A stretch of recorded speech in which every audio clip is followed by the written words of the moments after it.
tomarla y lugo de manipularla, pero a la hora que la imprimes en un papel fabriano, pues es totalmente análoga y tiene una calidez que no tiene nada que ver con la computadora. Entonces, finalmente estamos empantanados en una cuestión que todavía no se termina de definir porque se está desarrollando, ¿no? Hay gente que sigue haciendo foto con negativo porque cree que negativos grandes, porque pues cree que el negativo tiene una calidad distinta, pero finalmente el resultado de la foto con el negativo grande o con la computadora, ajá, a menos de que sea una foto que no existe en la realidad, pues ahí sí es foto digital en el sentido de que tú hiciste una realidad nueva a partir de un montaje, de un collage, que también se pasa de manera análoga de todas maneras. Se hizo de manera análoga en el pasado. Esa es una discusión bien amplia. Te voy a poner esto aquí por sí. Y finalmente, lo que me decía una investigadora inglesa, Sara, no me acuerdo su apellido, que vino precisamente al CNA, me decía, es que tú construyes tus categorías, ¿no? Tú haz tus categorías, tú haz tus definiciones y en base a eso ya ves que sí, que no. O sea que estamos haciendo la lucha. Bueno, ahorita escuché ya algunas de las cosas como tu contexto. Dijiste que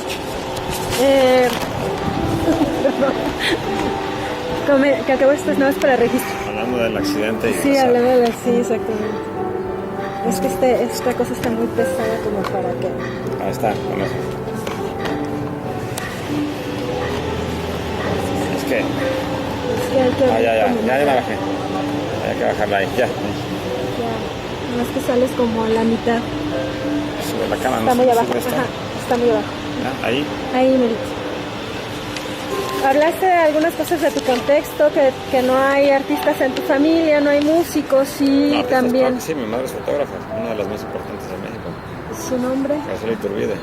Graciela Iturbide. Sí. ¿Cómo no? ¿Comentaste que era pareja de Pedro Meyer? Sí. Ya. En esa época. En aquel momento preciso. Mira. Preciso. Bueno, hablaste de las películas que precisamente grababa Pedro Meyer y música concreta. No, pero gracias a que hay artistas en mi familia hago artes, si no hubiera hecho artes. Porque en el caso de Roberto, no, su mamá es economista, sí. Algo así, su papá... Sí, no, yo sí vengo de una familia de arte. De artes. Mi padre era arquitecto, pero diseñador. Ya. De arquitectura,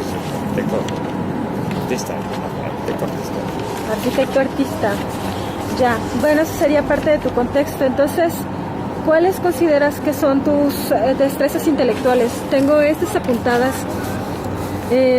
Definir, recordar, decir las cosas de otra manera, organizar, distinguir, clasificar, analizar. Está muy capciosa esta pregunta, pero bueno. Pues, sintetizar, construir. Yo creo que todo lo que apuntaste ahí son características de cualquier persona. Ser pensante creativo, ¿no? Ya. Bueno, las tienes que tener para ser un artista, fuerzas. Si no las tienes, no vas a ser buen artista. Claro. Entonces, yo creo que junto con todas esas características. Dentro del proceso de producción de tus obras, ¿cuáles actividades te consideras que te desempeñas mejor? Perdón, otra vez. Dentro del proceso de producción de tus obras, ¿en cuáles actividades consideras que te desempeñas mejor? En el proceso de producción. En la producción. Uh-huh. Muy bien. ¿Cuántos años tienes desarrollando proyectos dentro del ámbito del arte? Ya son un chorro, ¿verdad? Pero ¿cuántos que tú recuerdas? Pues desde que soy estudiante, yo creo que cuando empecé a estudiar, me cambié de piano a composición. Ahí conociste a Roberto, ¿eh? Sí, en esa época. Sí, en esa época. Ahí, en 84, cuando regresé, justamente donde conocí a Roberto, en Francia. Ya.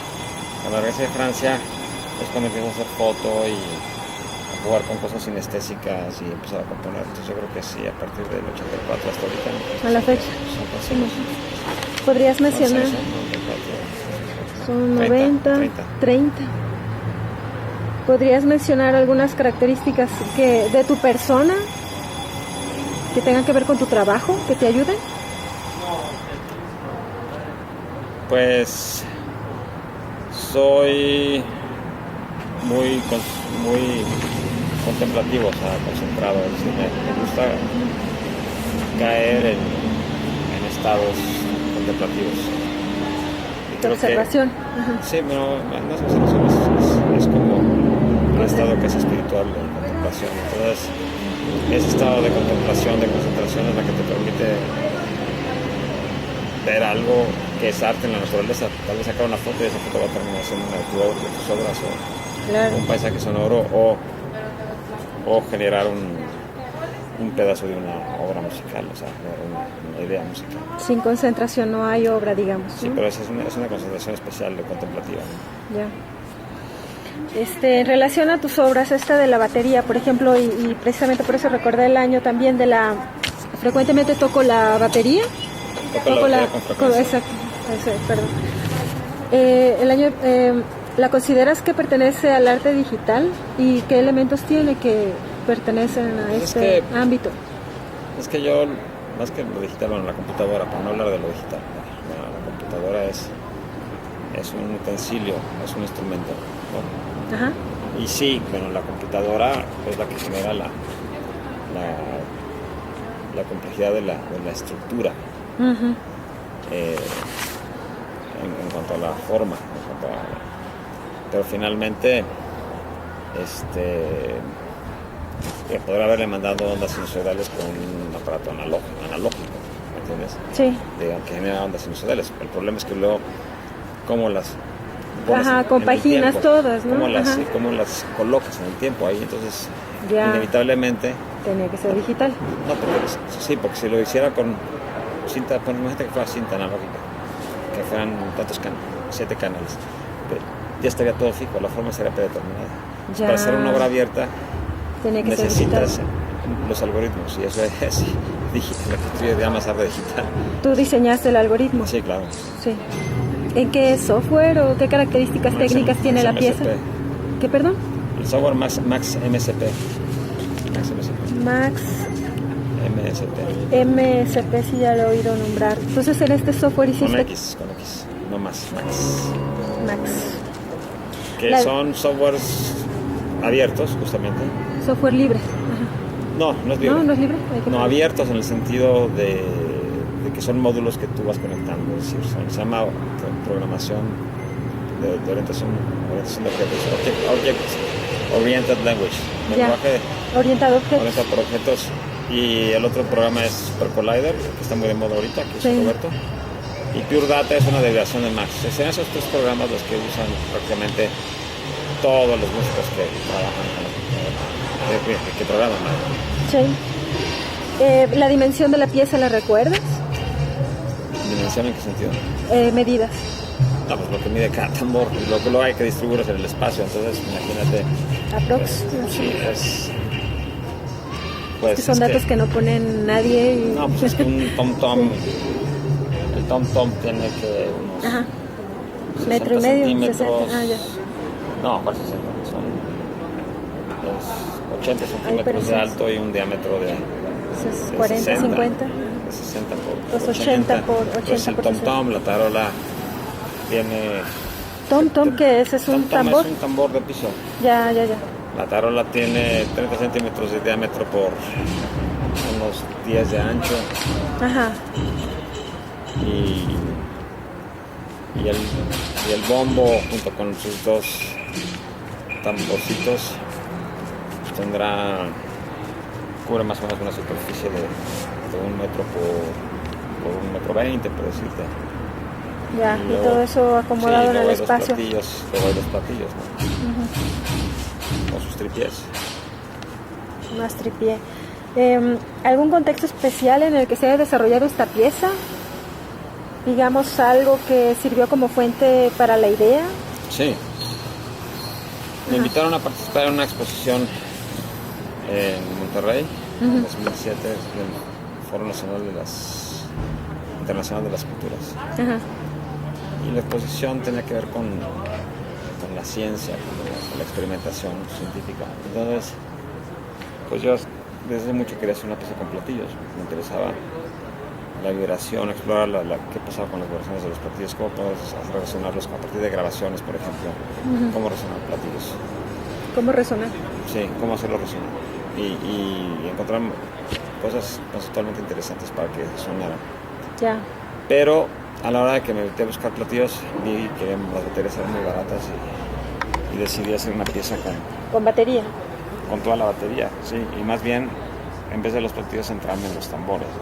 Ya. Entonces, empecé a hacer vibrar los tambores, El timbre las que membranas, mencionabas ahorita. las membranas con esas cocinitas que están encima. Y así fue como fui desarrollando la pieza. Ya. Intereses, pues, líneas de trabajo que ya tenías antes y que conectaste a través de esto. Más o menos. Sí. ¿Pertenece a alguna colección o es tuya la pieza No, es mía. del artista? ¿Cuál fue la motivación, ya me dijiste, principal de este trabajo? ¿Es importante para ti que una obra sea digital? ¿Es una elección, una necesidad o una limitación? Ahorita hablaste ya un poco ya. No, no es una necesidad. Es decir, sí, para algún tipo de obras que he hecho sí es una necesidad. Como esta de la batería. Sí, pero no todas mis obras usan la tecnología digital. O sea, sobre todo esto último que estoy haciendo, como dije en la conferencia, pues sí, no estás tiene como que en nada un... que ver con lo digital. Son más simples, más sencillas, menos elaboradas desde el punto de vista formal, estructural, pero conceptualmente sí son complejas. Ya. O sea, hay que trabajar mucho las ideas para que sean piezas que tengan varias capas, ¿no? Que no sea nada más la idea de la ocurrencia, ¿no? Esto que hiciste de tapar las partituras de Bach, Sí, más que taparlas, recorté las notas y luego puse un papel negro detrás. ¿con el objetivo de dejar solo algunas notas al descubierto? ¿O? No, las notas están totalmente recortadas. Ajá. Lo que queda al descubierto son las ligaduras, las alteraciones de las notas. ¿Esto es una pieza visual? Sí, incluso las digitaciones visuales. Ya. Es la partitura tal cual intervenida. Ya, está interesante. Nada más eso. Se sobreponen dos escrituras. Ya. Una es la escritura musical original, que todavía existe, y la nueva escritura, que es una escritura geométrica, de bloques geométricos. ¿Esa te la inventaste tú? No, o? pues, al recortar las notas van saliendo. ¿Sale?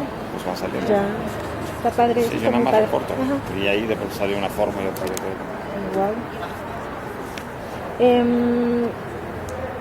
¿Qué elementos dentro de esta obra te hicieron considerar la digital, bueno, la de la batería?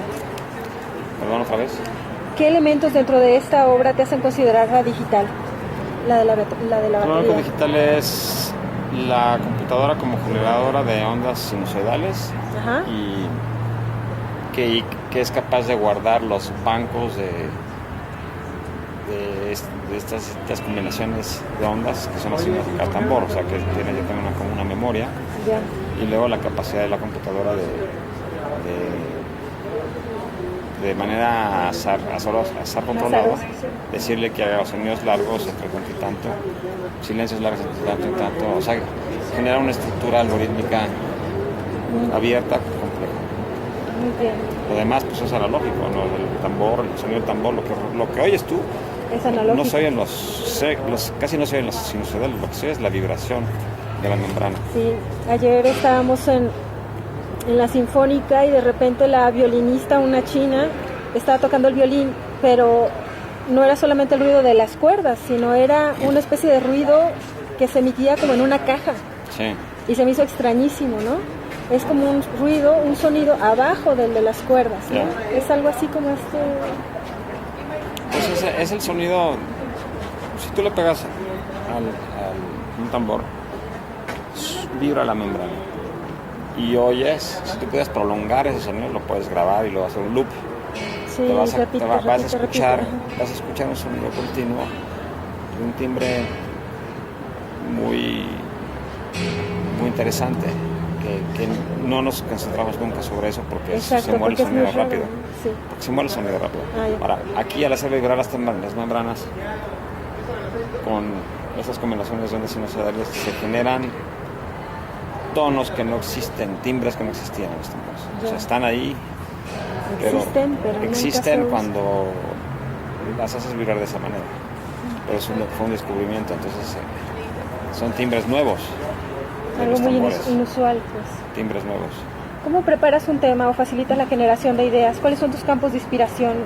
¿Temas recursivos, nutrir la mente, meditación? ¿Qué haces? Pues siempre he buscado mucho en lo que veo en la vida cotidiana, o sea, lo que veo en el campo, en la ciudad, las cosas que voy encontrando, lo que escucho, pero esa es una parte.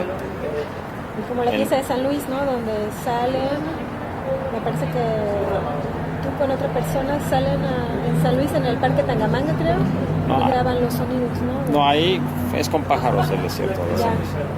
Pero yo no grabé los pájaros porque era muy complicado y hacer muchos viajes para grabar pájaros. Ya. Casi no hay. Y luego en el desierto. Te los encuentras claro. a una hora del día. Sí. Para grabar de tecnología muy especial. Madrugada. Entonces fue con grabaciones que ya existían. ¿Ah, sí? Entonces, pero a la hora de editar, la apropiación, por ejemplo, es una parte también muy de mi obra. Apropiarte incluso de una grabación de un pájaro, yo ni siquiera hice la grabación. Claro. Pero la apropiación no existe siempre, algo pasa en la realidad. Si yo hago una pieza que suena ahorita, pues también lo considero como una apropiación. Estamos influenciados de la vida, todos los artistas están influidos de la vida, entonces se están apropiando de la vida para hacer su obra de alguna manera, ¿no? De lo que les pasa en la vida. Pero luego también, cuando uno está nada más pensando en algo, en alguna idea abstracta, pues ahí es la imaginación, ¿no? Y es importante como creador siempre también que algunas cosas que es tu obra tengan que ver con la imaginación, con pensar, con el pensamiento, con pensar, con reflexionar, pensar, imaginar. Reflexionar, pensar, imaginar.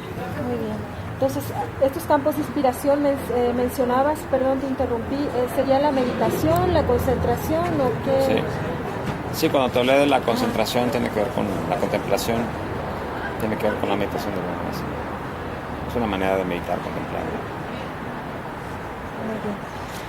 ¿Cómo eliges las ideas que llevarás a cabo? ¿Cuánto tiempo dedicas a considerar si las llevas a cabo o no? ¿Qué porcentaje de ideas desechas? Por ejemplo, ¿has desestimado alguna por imperativos económicos o sí, técnicos? Hay muchas ideas y uno va anotando cosas. Ajá. Pero creo que soy una persona de pocas ideas. ¿En serio? Sí. ¿Cómo es eso? Sí.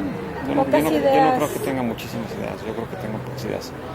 Pero mi virtud no es tener muchas ideas, mi virtud es empecinarme en alguna buena idea que puede tener y buscarle hasta, y no soltar hasta encontrarlo. Entonces esa persistencia, esa perseverancia es mucho más provechosa aunque tengas pocas ideas, porque alguien que tenga muchas ideas y que todas se queden ahí. Entonces finalmente está bien, que bueno, ni modo, tengo pocas ideas. A veces uno le copia a otros artistas, o sea,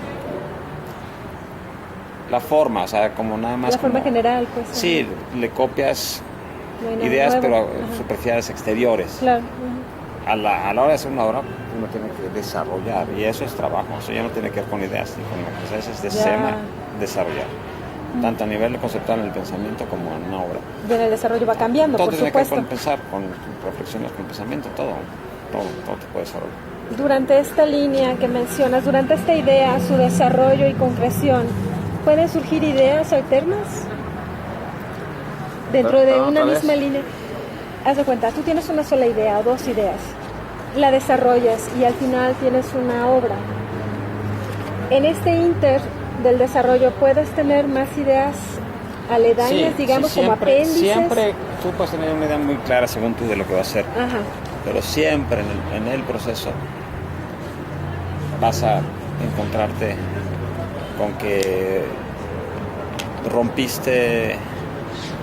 desobedeciste tus propias reglas. Y cambiaste todo. Cambiaste todo, sí. Y a veces una obra que piensas que es te sale de una manera totalmente distinta. Y queda muy bonita, pero luego también te es frustrante, ¿no? Una pieza que se llama Casi Nada, que se presenta en el MAC en las 20 bocinas. Es un espacio muy importante, sí. Además no existe en ningún museo del mundo un espacio. ¿Casi nada? El espacio. El espacio, ya, sí, es muy bonito museo. Sí. La obra Casi Nada, pues yo quería cosas minimalistas, casi alguien lavando los platos. Y de pronto otro sonido, el coche pasando a lo lejos, o sea, así, muy análogos sin transformar. Por falta de tiempo, empecé a recurrir a bancos de sonidos que tenía de grabaciones que había hecho. Y empecé sin querer hacer una obra que se fue por otro lado totalmente distinto. Crear como paisaje nuevo, inventado, virtual, donde también incluso entraban los instrumentos, pero no tenía que ver con mi idea original. Y además con una forma muy narrativa, y yo no quería hacerlo así, pero a la hora que metes de pronto un teléfono que suena, pues funcionaba muy bien, pero la obra se convirtió en narrativa, como una especie de película sonora, lineal, como una historia, ¿no? Y eso lo he hecho mucho, me salen muy bien las historias, pero ya no quieres eso. Como que ya lo sé hacer y me sale bien, y estoy explorando la abstracción, entonces, pero bueno, no tiene nada de malo, a veces a uno le pasa eso de pronto, ¿no? Simplemente te vas por otro lado. A veces es bueno, descubres cosas nuevas. Sí, dentro de lo que ya has hecho, yo creo que siempre... que ibas a encontrar algo, encuentras algo que es mucho más interesante y mejor que lo que estabas buscando. Entonces, finalmente, y bueno, también existe el arte en donde no sabes qué vas a hacer, que estás experimentando. Y de ahí vas descubriendo algo y lo acabas encontrando poco a poco. También existe esa cosa de lo desconocido. Pero yo tiendo a trabajar más con desarrollar una idea concreta y que tenga un peso conceptual importante, interesante, y de ahí ya ir desarrollando. Es decir, es muy difícil trabajar así desde la oscuridad, ¿no? O sea, no hay voy a empezar a improvisar y a ver qué va a hacer. ¿No? Sí existe en el arte eso, pero es Está muy cañón. Sí, la hoja en blanco, la tela en blanco del pintor. Pues yo creo que no existe eso, ¿no? Siempre trabajamos o creamos en base a lo que ya... Existe al inicio, cuando tienes que inventar una obra nueva y no sabes qué vas a hacer. Estás siempre en la oscuridad, en un momento dado a fuerzas. ¿Por imperativos económicos has desestimado alguna idea? Oí que tú das clase. ¿En dónde das clase? Doy clase en la Nacional de Música, pero por hora, nada más una mañana a la semana. Y ahora voy a entrar a la UAM Lerma. Ya. Justamente porque uno necesita vivir de algo y no quitar tiempo. Sí, claro. Y me frustra porque me quita tiempo. Yo quisiera dar clases además de vez en cuando, talleres. Sí, ser siempre asesor de tesis y participar en todos estos procesos académicos que ya son parte de mi formación. Sí. Pero no esta cosa así de perder muchas horas dando clase a la semana. No me quita tiempo y pues sí, es porque uno tiene que vivir, ¿no? Sí, te entiendo. ¿Qué papel tiene para ti los agentes externos? ¿Trabajas con algún equipo, pares, público en tu proceso de evaluación de la obra previo a la realización? O sea, ¿consultas a alguien? ¿Cómo? ¿Quién puedes consultarlos? Amigos, pares, ya. El mismo público. No, sí, digamos, sobre todo... ¿Cómo evalúas una idea? ¿Vale la pena? Sobre todo en no, cuanto a lo que hago más en el arte sonoro, la parte más conceptual. Sí. Sí, yo siempre estoy confrontando mis ideas y con gentes en las que confío, sensibles, inteligentes, porque necesito ecos, necesito saber qué... Feedback.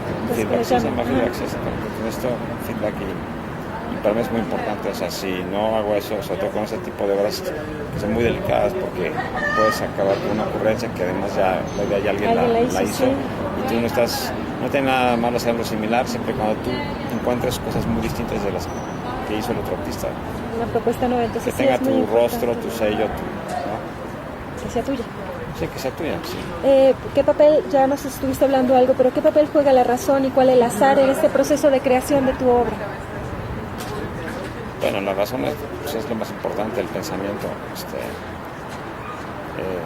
El azar tiene que ver con el accidente, con cosas imprevistas que de pronto te pueden conducir, incluso errores, a lugares a los cuales no te imaginabas que ibas a llegar. Entonces, el azar, la sorpresa, es algo que hay que estar siempre dispuesto a recibir con los brazos abiertos, porque es lo que te permite encontrar y descubrir cosas nuevas. Y de otra manera, pues nada más estar clavado con tu fórmula, con tu lenguaje monotemático o aburrido, y te vas a quedar ahí toda la vida. Bueno, con Philip Glass, que hace la misma música y le sale muy bien, pero pues no ha cambiado ya un ápice. Ya está súper trillado, ¿verdad? No ha cambiado ni un ápice. es bueno, inventó un buen estilo, pero ahí se quedó, ¿no? Entonces, para mí el artista que vale es el artista que está siempre renovando, intentando renovándose y cambiando, a pesar de que siempre tus asociaciones son las mismas. Ahí no vas a poder cambiar, pero sí, renovarte y buscar nuevas maneras, nuevas estructuras, formas para crear tus obras. Creo que eso es posible. Y hay los compositores que más admiro son eso. ¿Cómo cuáles? John Cage, que además hacía obras totalmente distintas unas de otras, a veces muy malas, muy feas, pero su pensamiento siempre fue sofisticado y complejo. Es lo que me interesa John Cage. Xenakis cambió mucho a lo largo de la historia. Ahora, hay unos que cambiaron muy poco y sin embargo los admiro mucho. Morton Feldman siempre hizo... ¿Quién, perdón? Morton Feldman siempre hizo una música muy parecida. Y creo que no es una regla que se debe aplicar a todos y sin embargo su propio estilo lo sofisticó y de hecho Bach es otro ejemplo. Bach siempre usó el lenguaje barroco, ¿no? El romanticismo ahí estaban tratando de cambiar, de innovar cosas, pero Bach se basó en el lenguaje totalmente establecido tardo barroco y de ahí se sintió muy a gusto y se encontró para hacer cosas geniales, ¿no? Entonces no es una ley para todos los artistas, pero digamos es la ley que yo me pongo a mí mismo. No sé si escribí bien estos autores que mencionas. Morton Feldman, ponele.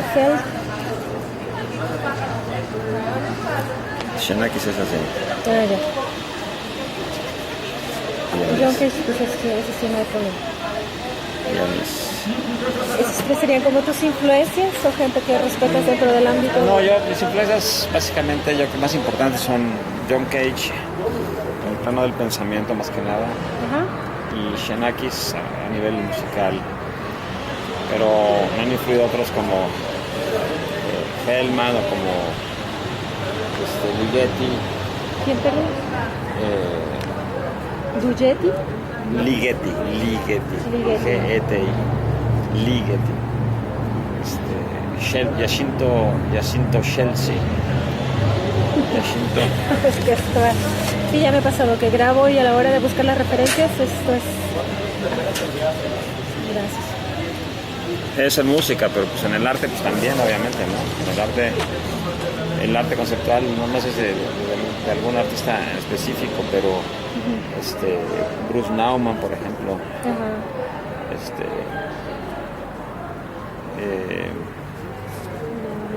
Bueno, me gustan tantas cosas en el arte que Jackson Pollock, o sea, claro.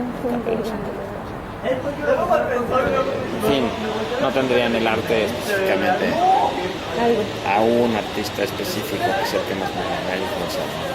En promedio, ¿cuánto tiempo te ha llevado la realización de tus obras? ¿El mínimo y el máximo? Mira, el problema es que en la música hay que escribir muchas notas o muchos sonidos para la electroacústica. Cuando no estás generándolo todo con algoritmos, con azar.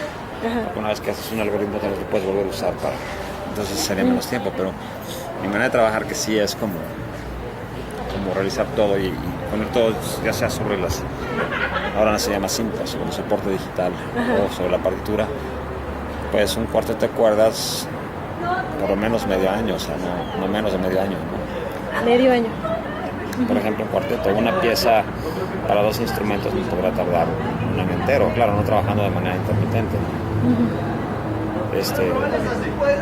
esparcidamente por periodos.